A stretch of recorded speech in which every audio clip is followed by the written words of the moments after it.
one must interact with it repeatedly by paying a little bit each time. So, it adds up pretty quickly. You see, giving people the perception that they're creating something, taking part and, are in charge, enables a sense of ownership. In a sense, the idol then really becomes theirs. They're not passive, they voted. They had their say, and they told their friends. It's surprising, but that actually works. Yeah, now being in the publishing business for quite some time now, with classics such as The Raven, I'm really interested in the business side of the concept of Australian Idol. I'm not so interested in the creative side, I'm more interested in the business side. Can you maybe tell me and the viewers out there, or the listeners out there, a little bit more about the genesis of the concept in terms of business and how it fits into, say, the modern small business or even multinational corporation type economy? Sure, I can. Before I do, though, I just wanted to actually congratulate you. I'm a big fan of your work, Edgar, and I was particularly pleased. Something that gave me a lot of joy was listening to you putting your poems, The Raven and such, on. You got it engineered by the Alan Parsons Project, so I thought that was great. Really good music.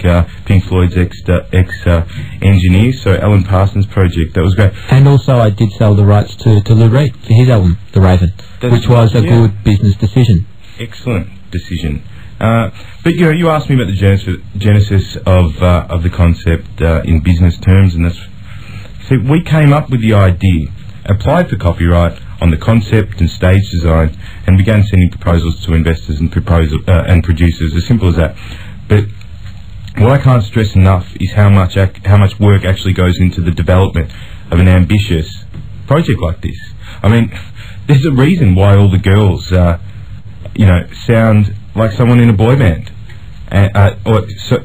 all the girls sound like Britney Spears, and all the boys sound like somebody, in a boy pop group. That was intentional. We did a great deal of market research to ensure that was the only style of music that would appear on the show.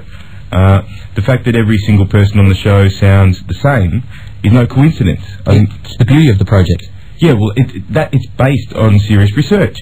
When appealing to nothing more than herd instinct, you can't have contestants that are original, different, and certainly not into such things as individual expression. These qualities alienate the mindless girls from the western suburbs who actually believe that despite being completely bereft of talent, they too can actually make it. So it's absolutely essential that we perpetuate that myth. And myth being a key word. Certainly is. And in the development phase, we had to make sure no one ever sang their own songs. You just can't have people who are going to be composing on their own. So no one sang their own songs, and everyone sort of sung somebody else's music. And similarly, we had to ensure that no one performed with an instrument. We simply wanted a kind of pop karaoke. And I think you and the people around Australia who voted would agree that we got a kind of pop karaoke, a great pop karaoke. And in fact, behind the scenes, we had a subtle form of exclusion that weeded out in the very early stages anyone who exhibited any instrument proficiency or appreciation for the discipline or knowledge of song structure, anything not banal and exactly the same. That was our aim. We're big business, and we're in the business of appropriating. And we use the internet every single day. Just to put another example out there for you, we use the internet every day. Every single day in so many different ways. And I ask you, Edgar, what is its primary function? And the answer is, it's a retail hub and a corporate mecca, a place to do banking, shopping, buy, sell, consume. Now, who do you think was responsible for that innovation? It was us. It was business. The people who created the internet were people who envisaged some kind of free space where information flowed unrestricted, existing, beyond and outside corporate reach. It was us and government who got in there and appropriated the space, put rules and restrictions on it, and transformed it.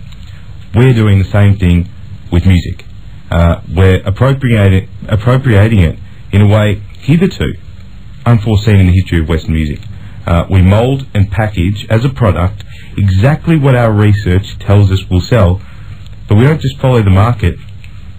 We also subtly seek to alter what people expect from music. Well, it has been an illuminating interview, Mr. Fuller.